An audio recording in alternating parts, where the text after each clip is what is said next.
कैसे आप सब। आज की वीडियो में हम पढ़ेंगे क्लास 11th के अंतर्गत चौथा अध्याय जिसका नाम है जंतु जगत। जंतु जगत में आर.एच. व्हिटेकर ने सभी जंतुओं को रखा है। हम आगे आपको बताएंगे कि कितने जंतु वर्ग को कितने संघ में बांटा गया जंतु जगत को, वो आगे हम बताएंगे आपको। लेकिन आपको पहले मुख्य कैरेक्टर जानेंगे कि जंतु जगत के मुख्य कैरेक्टर क्या है, मुख्य लक्षण क्या है। तो जंतु जगत में सभी जीव यूकैरियोटिक थे। जब हम लोग इसके बारे में वर्गीकरण में देखे थे तो सभी जीव क्या थे, यूकैरियोटिक थे, अर्थात इनमें सत्य केंद्रक पाया जाता है, इनकी कोशिकाओं में सत्य केंद्रक पाया जाता है। दूसरी बात कि ये बहुकोशिक थे, अर्थात मल्टीसेलुलर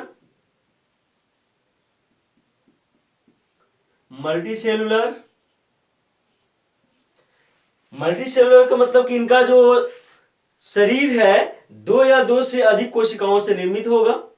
ऐसे जीव जिनका शरीर दो या दो से अधिक कोशिकाओं से निर्मित होता है उन्हें बहुकोशिकी या मल्टीसेलुलर ऑर्गेनिजम्स कहते हैं, बहुकोशिकी जीव कहते हैं। और तीसरा कैरेक्टर आप लोगों ने देखा था कि ये जीव क्या थे, परपोषी थे। परपोषी मतलब हेटेरोट्रॉफिक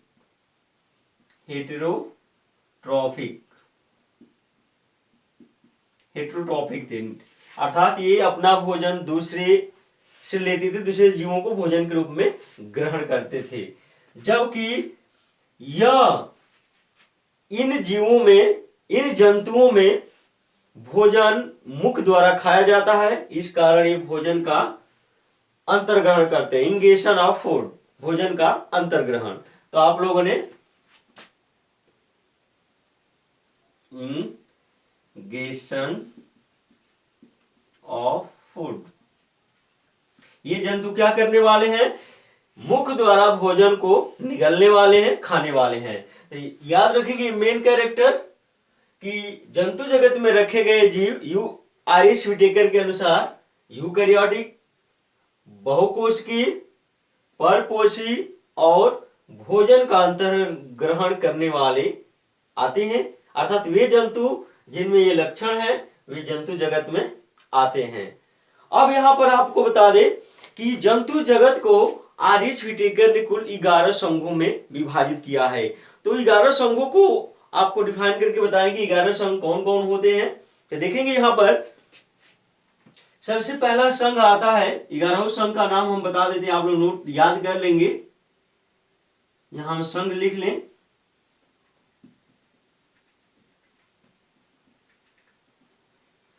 यहां पर लिख सकते हैं जंतु जगत को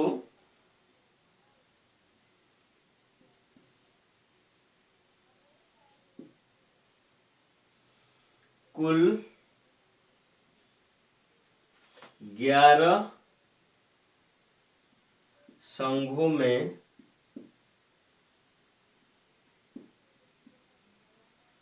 विभाजित किया गया है, रखा गया है, बांटा गया है या विभाजित किया गया है।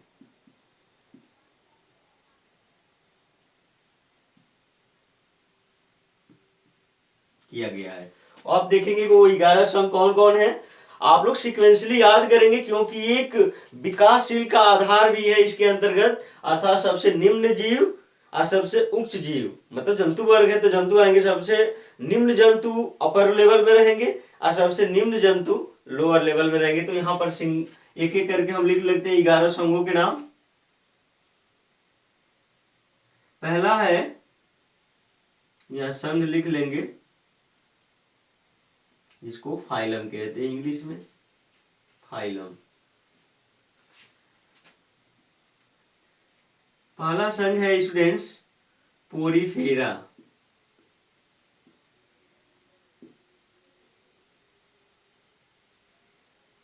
पहला संघ आप लोगों के सामने हमने नोट किया है, पोरीफेरा।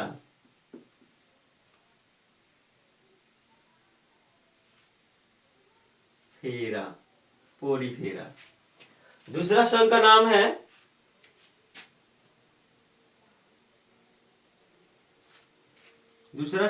स्टूडेंट्स सिलेंट्रेटा, संघ सिलेंट्रेटा।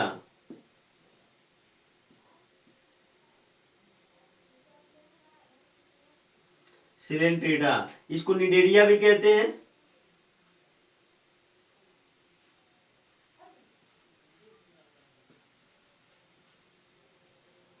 निडेरिया, इसके दो नाम हैं, निडेरिया भी कहा जाता है और सिलेंट्रेटा भी कहा जाता है।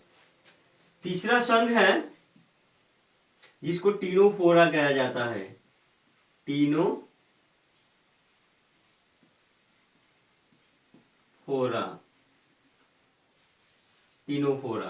हिंदी में पहले नाम आपको बता देते सभी संघ का नाम हिंदी में, फिर जब एक एक करके डिफाइन करेंगे तो इंग्लिश में नाम आपको बताएंगे। तो पोरीफेरा, सिलेंट्रेटा, टीनोफोरा। चौथा संघ है प्लेटीहेल्मिन्थीस। प्लेटीहेल्मिन्थीज,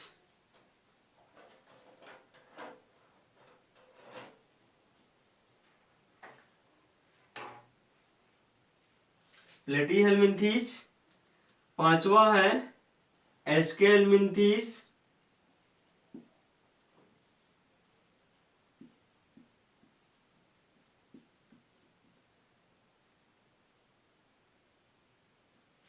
एस्केहेल्मिन्थीस।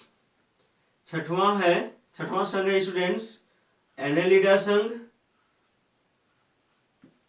एनेलिडा।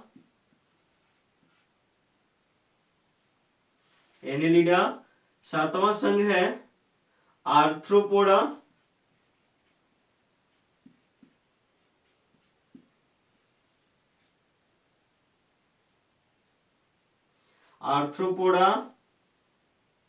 आठवां संघ है मोलस्का।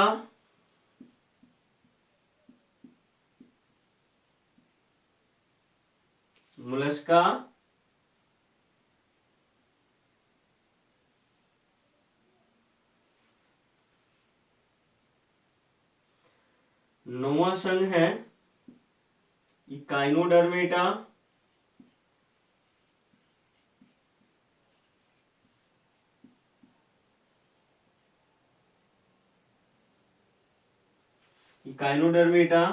दसवां संघ है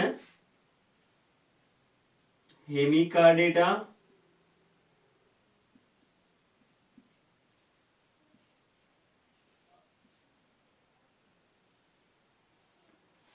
हेमिकार्डेटा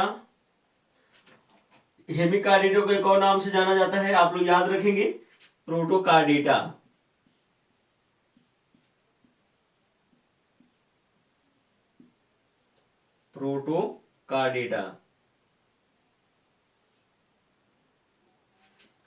ये हो गया प्रोटोकार्डेटा।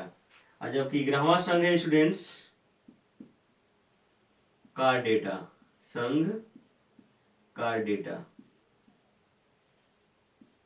इसको भी क्लासिफाई किया गया है, लेकिन वो बात की बातें हैं, जब इसके बारे में स्टडी कर लेंगे तब उसको पढ़ेंगे। कार्डेटा। तो आपके सामने हमने 11 संघों को लिखे हैं। वो संघ पोरीफेरा, संघ सिलेंट्रेटा या निडेरिया, संघ टीनोफोरा, संघ प्लेटीहेल्मिन्थीस, संघ एस्केहेल्मिन्थीस, संघ एनेलिडा, संघ आर्थ्रोपोडा, संघ मोलस्का, संघ इकाइनोडर्मेटा, संघ हेमिकार्डेटा या प्रोटोकार्डेटा, संघ कार्डेटा। ये जंतु जगत को कुल RHVT के 11 संघों में विभाजित किया गया है। इससे संबंधित कुछ आपको इंपॉर्टेंस बता देते हैं कि जंतु जगत का सबसे बड़ा संघ कौन है। तो याद रखेंगे, बार बार क्वेश्चन पूछा जाता है, नाम याद रखेंगे, आर्थ्रोपोडा। जंतु जगत का सबसे बड़ा संघ आर्थ्रोपोडा है, जो कि सभी जंतुओं का 70% जंतु आर्थ्रोपोडा में आते हैं। इसमें इनको रखा गया है, तो जितने भी कीड़े मकोड़े हैं सब आर्थ्रोपोडा संघ में आते हैं। जंतु जगत का दूसरा सबसे बड़ा संघ क्या है स्टूडेंट्स? संघ मोलस्का। याद रखेंगे, जंतु जगत का दूसरा सबसे बड़ा संघ है संघ मोलस्का। याद रखेंगे एक और चीज कि इन जंतुओं में जो यहां से लेकर पोरीफेरा से लेकर हेमिकार्डेटा तक देख रहे हैं, इनमें जो रीढ़ की हड्डी जो बोली जाती है, मेरुदंड बोला जाता है, इनमें अनुपस्थित होता है। लेकिन यहाँ पर हेमिकार्डेटा की बात किया जाए तो हेमिकार्डेटा में जो जंतु आते हैं, इनकी शुरुआती जब बच्चे मतलब शिशु के स्टेज में होते हैं, जो इनमें शिशु होते हैं, बच्चे होते हैं, उस कंडीशन में ये मेरुरज्जु पाया जाता है। धीरे धीरे जैसे ये जंतु मतलब प्रोटोकार्डिया के जंतु जैसे जैसे विकसित होते हैं, ये मेरुरज्जु क्या हो जाती है, विलुप्त हो जाती है। इस कारण इनको हेमिकार्डिया और प्रोटोकार्डिया को अलग रखा गया। हाँ, बता दें कि हेमिकार्डिया या प्रोटोकार्डिया कार्डिया संघ का भाग है, जो रीढ़ की हड्डी जिसको हम लोग मेरुदंड बोलते हैं, नोटोकार्ड बोलते हैं, उनकी अनुपस्थिति, वयस्क होने पर अनुपस्थिति के कारण इनको हेमिकार्डिया या प्रोटोकार्डिया में रखा गया है। तो ये रहे कुछ इंपॉर्टेंस इस जगत के। अब देखेंगे कि जो 11 संघों में आर.एच. व्हिटेकर ने यहाँ रखा है जंतुओं को, उनका आधार क्या है। तो हम अब पढ़ेंगे प्राणियों के वर्गीकरण का आधार। तो किस किस आधार पर इन जंतुओं का वर्गीकरण किया गया है। तो हेडिंग आप लोग बनाएंगे प्राणियों के वर्गीकरण का आधार।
किस बेस पर इन जंतुओं को अलग अलग बांटा गया है, तो ये आधार क्या है, इसके बारे में हम स्टडी करेंगे।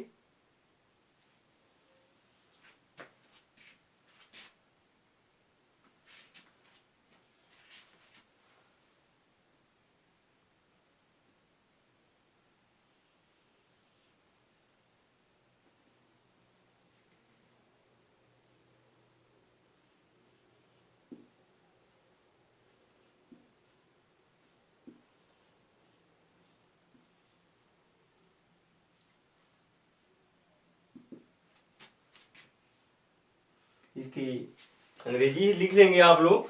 Basis of classification of animals.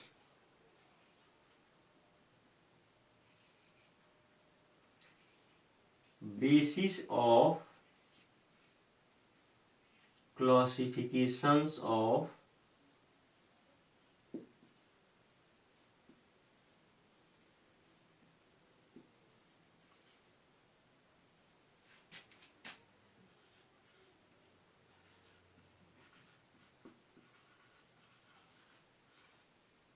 Animals. Basis of classifications of animals, जंतुओं के वर्गीकरण का आधार क्या है। इसमें हम पढ़ेंगे कि जंतु जो प्राणी होते हैं, जो जंतु होते हैं, जंतु या प्राणी उन्हीं को कहा जाता है जिनके हमने कैरेक्टर बताए हैं, जो यूकैरियोटिक होते हैं और बहुकोषी होते हैं और परपोषी होते हैं, भोजन का अंतर्ग्रहण करते हैं, उनके प्राणी कहिए या जंतु कहिए। याद रखेंगे जंतुओं का जो आकार होता है वो अलग अलग होता है। आप लोगों को पता है कि जितने भी जंतु दुनिया में हैं उनकी आकार और आकृति अलग अलग होते हुए भी उनमें अनेक समानताएं पाई जाती हैं।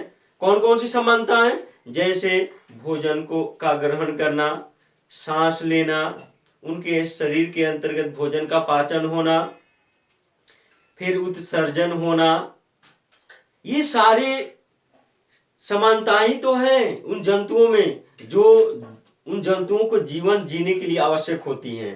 तो याद रखेंगे, इसमें आप लोग नोट करेंगे कि प्राणियों में शारीरिक संरचना एवं आकार में भिन्नता होते हुए भी उनमें अनेक समानताएं पाई जाती हैं। प्राणियों में संरचना एवं आकार में भिन्नता होते हुए भी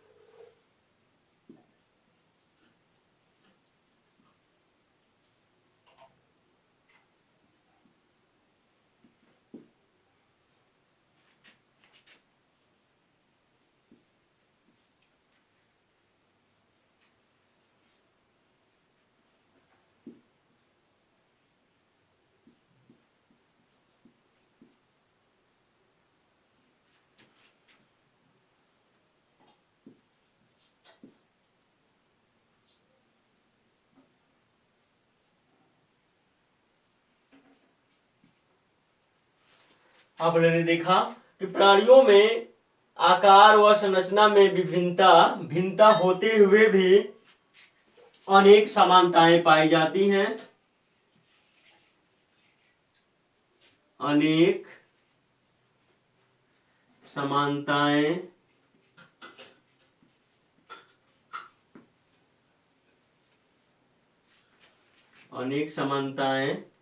पाई जाती हैं।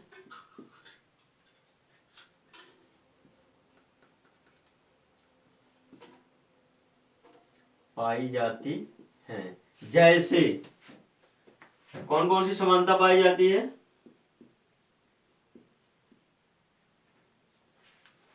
जैसे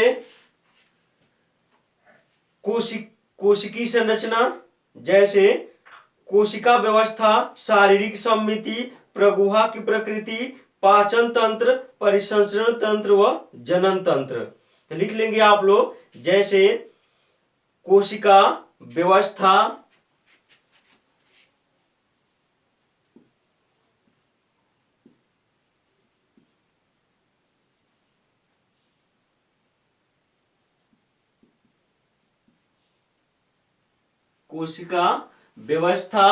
उसके बाद है शारीरिक सममिति,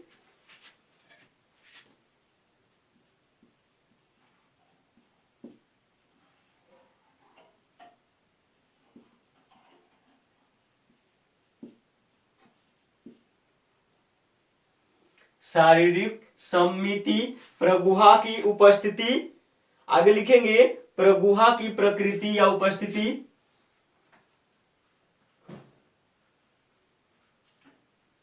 प्रगुहा की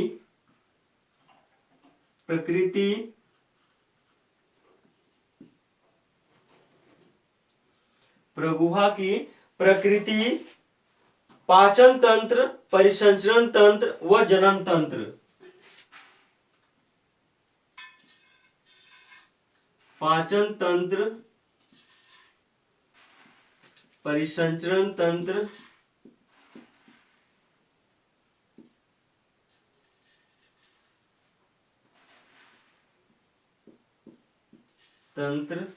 व जनन तंत्र आदि।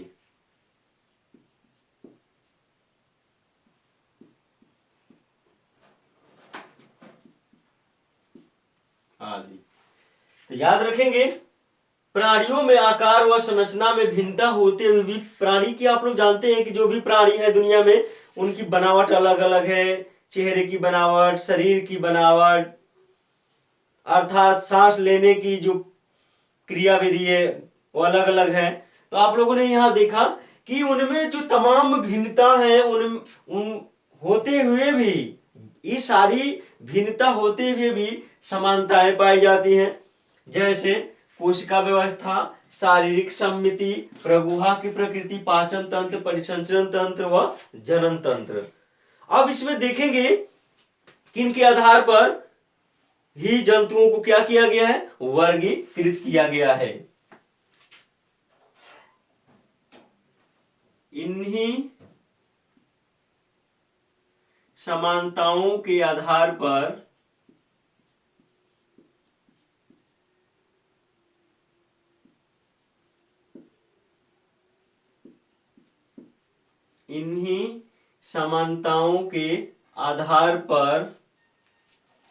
सभी प्राणियों को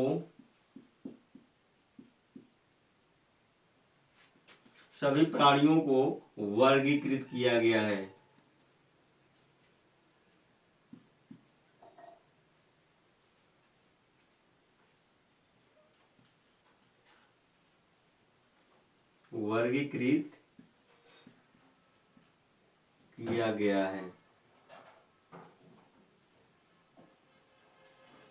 तो आप लोगों ने देखा स्टूडेंट्स, इन्हीं समानताओं के आधार पर, इन्हीं मूलभूत समानताओं के आधार पर प्राणियों को वर्गीकृत मतलब 11 संघों में बांटा गया है। अब यहां पर देखेंगे संगठन के स्तर, शारीरिक संगठन के स्तर। पहला इसमें हम पढ़ेंगे कोशिका व्यवस्था में शारीरिक संगठन के स्तर, अर्थात जो जंतु होते हैं उनमें शारीरिक जो संरचना उनकी बनी होती है, उनमें कोशिका कैसी पाई जाती है, क्या उनके शरीर में कोशिका भाग लिए उसके शरीर को बनाने में, या उत्तक भाग लिए हैं, या अंग भाग लिए, या अंग तंत्र भाग लिए हैं। तो याद रखेंगे इन्हीं के बारे में आप पढ़ेंगे कि ये वर्गीकरण का जो आधार है, ये कैसे जंतुओं को वर्गीकृत इनके आधार पर किया गया है। तो सबसे पहला हम पढ़ेंगे हेडिंग, वो होगा संगठन के स्तर। इसे पहला आप लोग हेडिंग बनाएंगे, संगठन के स्तर।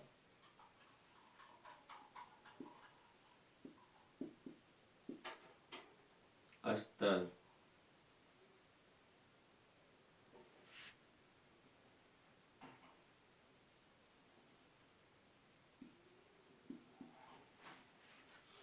याद रखेंगे संगठन के स्तर में आप लोग नोट करेंगे प्राणी जगत में सभी सदस्य बहुकोशिक हैं। जस्ट हमने आपको बता रखे हैं कि प्राणी जगत में सभी बहुकोशिकीय जीवों प्राणियों को रखा गया, जीवों को रखा गया है। तो आप लोग लिखेंगे प्राणी जगत में सभी सदस्य बहुकोशिक हैं, परंतु इन सभी में एक ही प्रकार का कोशिकीय संगठन स्तर नहीं पाया जाता है। अर्थात इन सभी प्राणियों में जो शारीरिक संरचना है, उनमें कोशिकाओं का संगठन है, वो अलग अलग है। तो आप लोग नोट कर लेंगे प्राणी जगत में सभी जीव बहुकोशिक हैं,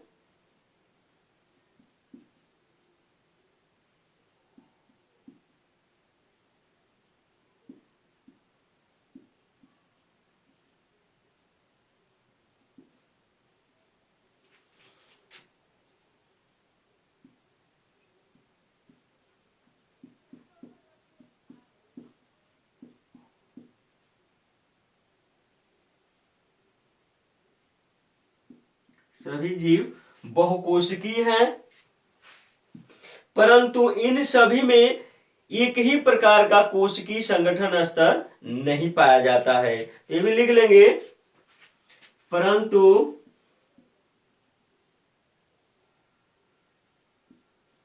इन सभी में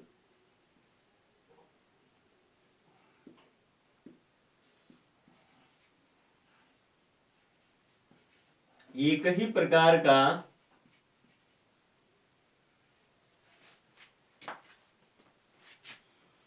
प्रकार का कोशिकीय संगठन स्तर नहीं पाया जाता है।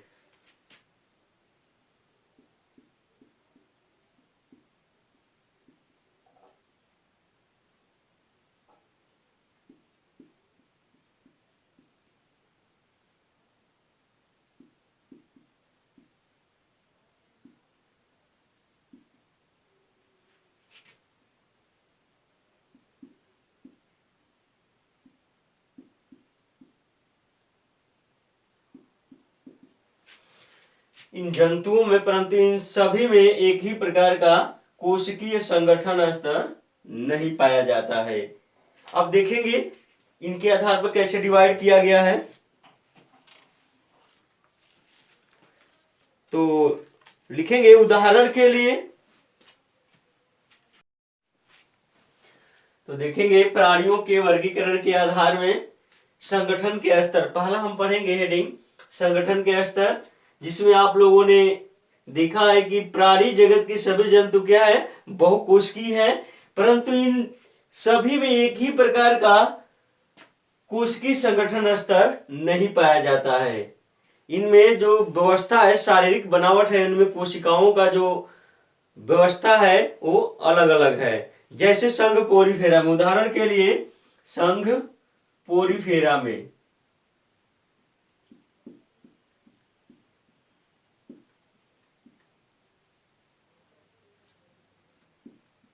संघ पोरीफेरा में इसमें क्या होता है स्टूडेंट्स कि कोशिकाएं ही शरीर की सारी क्रियाओं को संचालित करती हैं, समूह में होकर इस संघ के प्राणियों के सारी क्रियाओं को, जैविक क्रियाओं को संचालित करती हैं। तो लिखेंगे आप लोग सबसे जो पहला संघ है संघ पोरीफेरा, इसमें शरीर संगठन वाला जंतु है। यह जो इस संघ में जो आने वाला जंतु है जिसका नाम है स्पंज। स्पंज स्पंज सबसे सरल शरीर संगठन वाला जंतु है।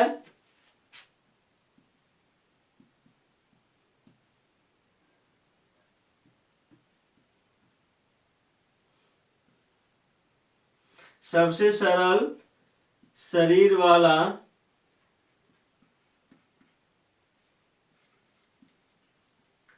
जंतु है स्पंज। क्या है स्टूडेंट्स? सबसे सरल शरीर संगठन, यहां पर संगठन छूट गया है, शरीर संगठन वाला जंतु है।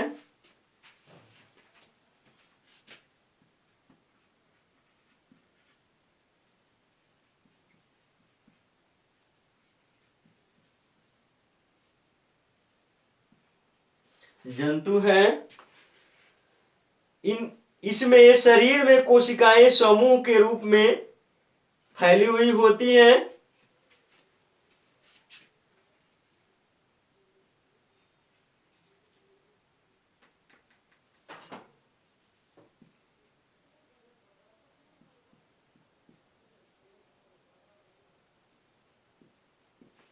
इनके शरीर में कोशिकाएं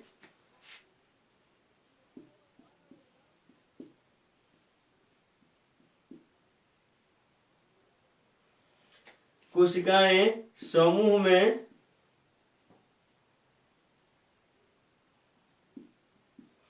बिखरी हुई होती हैं।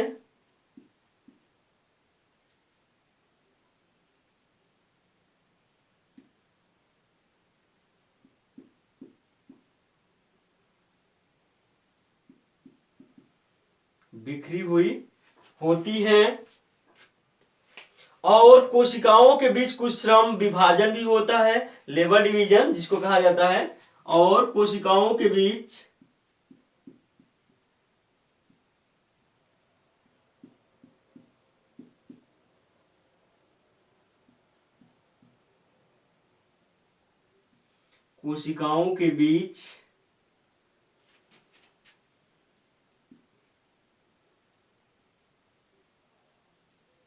कुछ श्रम विभाजन होता है।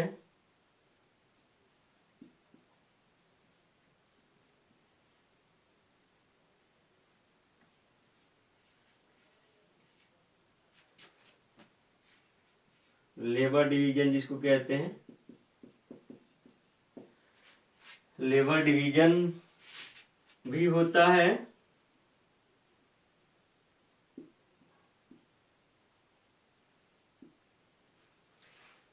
लेबर मतलब श्रम विभाजन होता है। इस प्रकार के शारीरिक संगठन को कोशिकीय स्तर का शारीरिक संगठन कहा जाता है। इस प्रकार के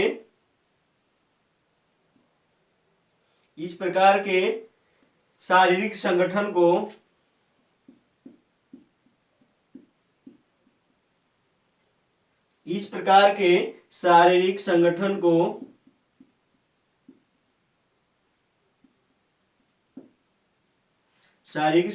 को कोशिकीय स्तर का शारीरिक संगठन कहा जाता है। कोशिकीय स्तर का शारीरिक संगठन पाया जाता है या कहा जाता है। शारीरिक संगठन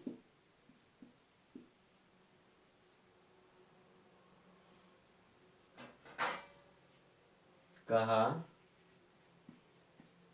जाता है। तो यहां पर आप लोगों ने देखा कि संघ पोरीफेरा के अंतर्गत जो जीव होते हैं, जो प्राणी होते हैं, उनमें क्या पाया जाता है? तो शारीरिक संगठन को बनाने में कोशिकाएं भाग लेती है।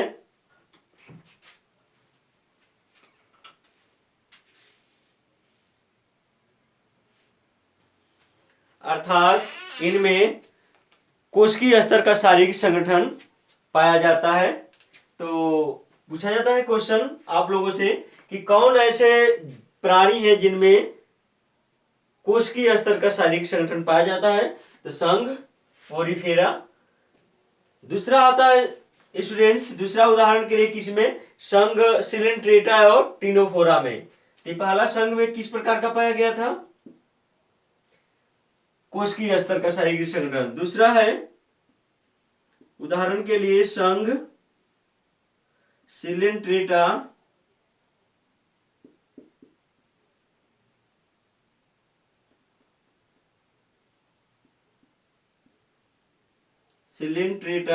व टिनोफोरा में।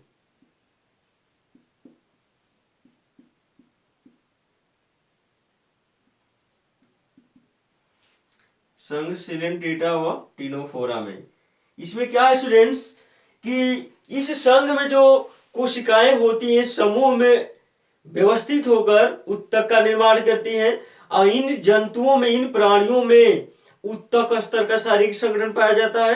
तो लिख लेंगे इसमें कि संघ सिलेंट्रेटा व टिनोफोरा में कोशिका व्यवस्था थोड़ी जटिल होती है, अर्थात कोशिकाएं समूह में होकर उत्तक का निर्माण कर देती हैं, और उत्तक ही इनके शरीर में सारी जैविक क्रियाओं का संचालन करते हैं। इस कारण इनका शारीरिक संगठन उत्तक स्तर का शारीरिक संगठन कहा जाता है। तो लिखेंगे आप लोग, इनमें कोशिकाओं की व्यवस्था थोड़ी जटिल होती है,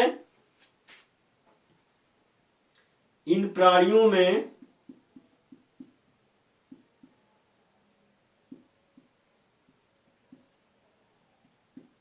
कोशिकाओं की व्यवस्था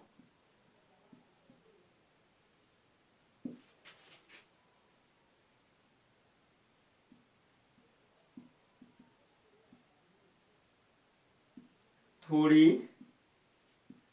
जटिल होती है,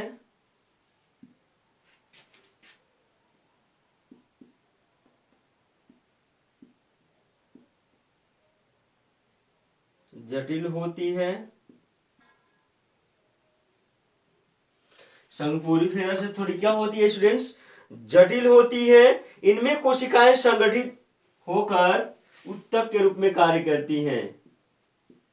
इनमें कोशिकाएं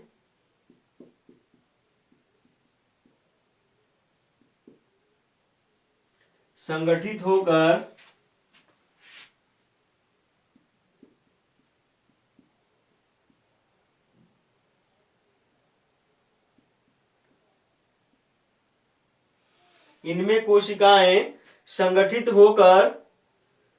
उत्तक के रूप में कार्य करती हैं। इनमें कोशिकाएं संगठित होकर उत्तक के रूप में कार्य करती हैं।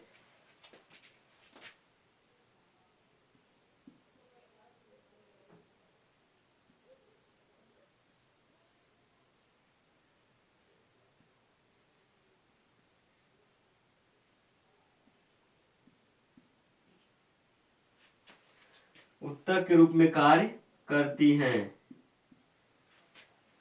अर्थात इनमें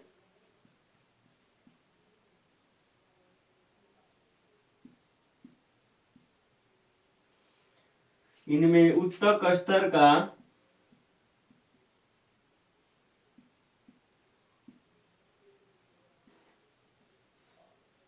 शारीरिक संगठन पाया जाता है।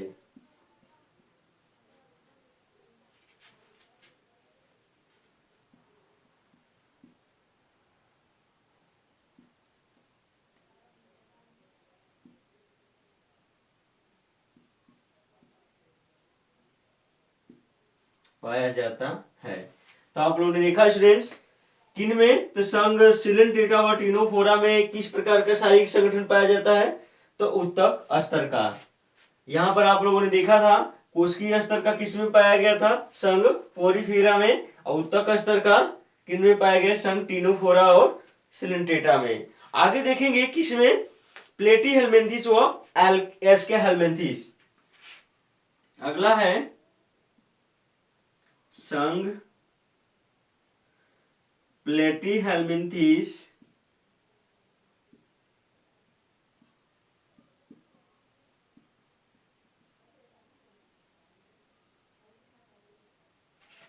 व एस्के हेलमिंथिस में।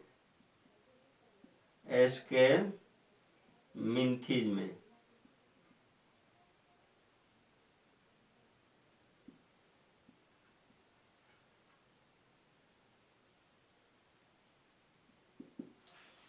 संघ प्लेटीहेल्मिन्थिस व एस्केहेल्मिन्थिस में। इनमें क्या होता है स्टूडेंट्स कि जो कोशिका व्यवस्था है क्या हो जाता है, डेवलप हो जाता है उत्तक में, और उत्तक किसमें कार्य करने लगते हैं, अंग के रूप में कार्य करने लगते हैं। किन में, तो प्लेटीहेल्मिन्थिस व एस्केहेल्मिन्थिस में उत्तक अंग के रूप में कार्य करते हैं, अर्थात इनमें अंग स्तर का शारीरिक संगठन पाया जाता है। तो लिखेंगे इन जंतुओं में उत्तक संगठित होकर अंग के रूप में कार्य करते हैं। इन प्राणियों में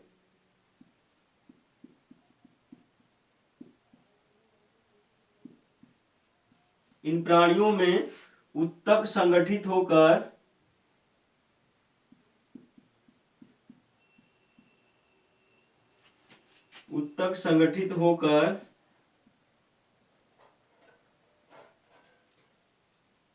अंग के रूप में कार्य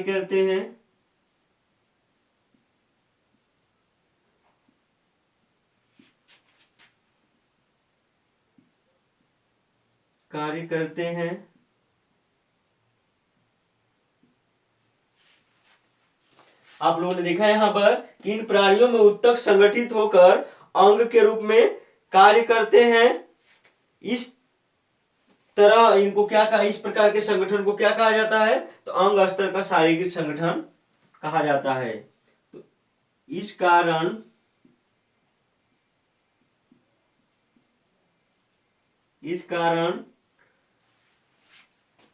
इसे अंग स्तर का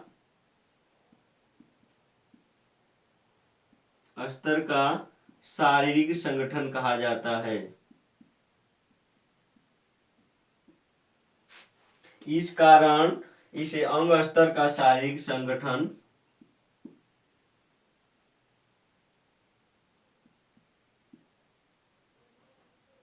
कहा जाता है।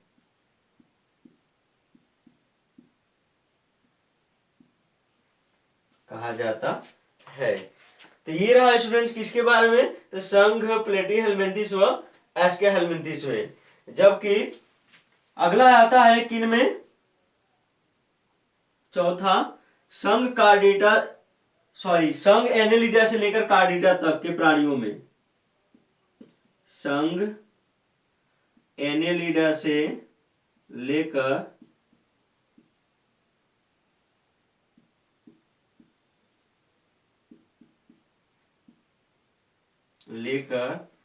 कार्डेटा तक के प्राणियों में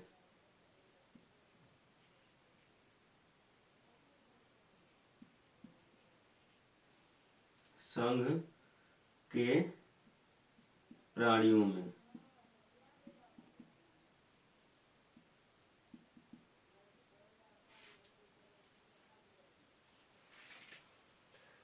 संघ एनेलिडा से लेकर कार्डेटा संघ के प्राणियों में, इसमें कौन कौन आएंगे, तो Annelida, arthropoda, Mollusca, Echinodermata, Hemichordata और कार्डेटा। इनमें क्या होता है कि ये जो आप देख रहे हैं अंग, ढेर सारे अंग आपस में ज्वाइंट होकर मिलकर एक अंग तंत्र का निर्माण करते हैं। इस कारण इनमें जो शारीरिक संगठन होता है अंग तंत्र स्तर का होता है। तो लिख लेंगे संघ एनेलिडा से लेकर कार्डेटा तक के प्राणियों में अंग संगठित होकर अंग तंत्र का निर्माण करते हैं। लिख लेंगे इन प्राणियों में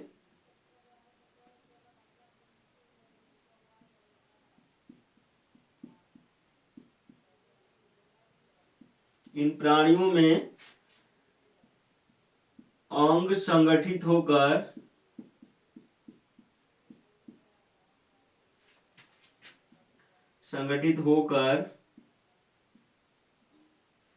अंग तंत्र का निर्माण करते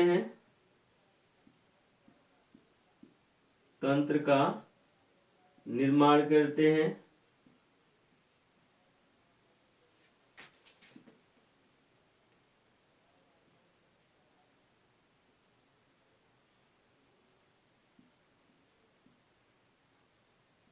करते हैं।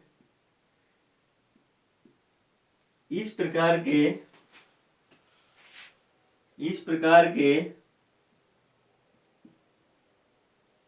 शारीरिक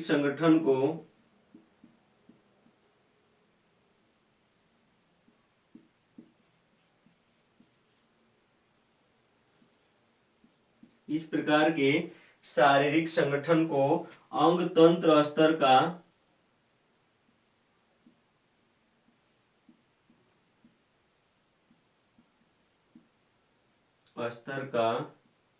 शारीरिक संगठन कहते हैं। शारीरिक संगठन कहते हैं।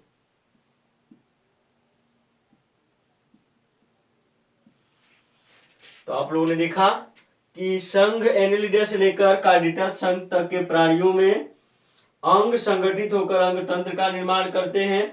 इस प्रकार के शारीरिक संगठन को अंग तंत्र स्तर का शारीरिक संगठन कहा जाता है। यहां से क्वेश्चन कैसे पूछा जाता है? पूछा जाता है कि कोशिका स्तर का शारीरिक संगठन किन में पाया जाता है? तो संघ पोरीफेरा में। दूसरा, उत्तक स्तर का शारीरिक संगठन किन में पाया जाता है? तो संघ टिनोफोरा व सिलेंट्रेटा में। जबकि अंग स्तर का शारीरिक संगठन किन में पाया जाता है? तो प्लेटी हेलमिंथेस व एस्के हेलमिंथेस। और अंग तंत्र स्तर का शारीरिक संगठन किन में पाया जाता है स्टूडेंट्स? तो संघ एनेलिडा, आर्थ्रोपोडा, मोलस्काई, काइनोडर्मेटा, हेमिकार्डिटा और कार्डिटा, अर्थात लिख दिए गए एनेलिडा से लेकर कार्डिटा संघ के प्राणियों में। तो इस प्रकार आप लोग एक एक क्वेश्चन को याद करते चलेंगे, क्योंकि एग्जाम में, आपके कॉम्पिटिटिव एग्जाम में ढेर सारे यहाँ से क्वेश्चन पूछे जाते हैं। तो इस वीडियो को आज यहीं तक रहने देते हैं, आज के टॉपिक को यहीं तक रहने देते हैं। आगे हम पढ़ेंगे जो इनमें परिसंचरण तंत्र पाया जाता है और जनन तंत्र पाया जाता है, उसके आधार पर कैसे प्राणियों को आधार मानकर वर्गीकृत किया गया है, तो वो अगले वीडियो में पढ़ेंगे। आज के वीडियो में आपसे कुछ क्वेश्चन पूछेंगे जिसका जवाब कमेंट बॉक्स में देना ना भूलें। पहला क्वेश्चन है आप लोगों के लिए कि जंतु जगत का मुख्य लक्षण क्या है? जंतु जगत का मुख्य लक्षण क्या है? दूसरा आप लोगों के लिए क्वेश्चन है कि संघ पोरीफेरा के अंतर्गत किस प्रकार का शारीरिक संगठन स्तर पाया जाता है? संघ पोरीफेरा में किस प्रकार का शारीरिक संगठन स्तर पाया जाता है? और तीसरा क्वेश्चन है कि संघ आर्थ्रोपोडा के अंतर्गत किस प्रकार का शारीरिक संगठन स्तर पाया जाता है? संघ आर्थ्रोपोडा में किस प्रकार का शारीरिक संगठन पाया जाता है? ये तीनों क्वेश्चनों के आंसर कमेंट बॉक्स में देना ना भूलें। जुड़े रहें एशियन ऑनलाइन क्लासेस के साथ। धन्यवाद।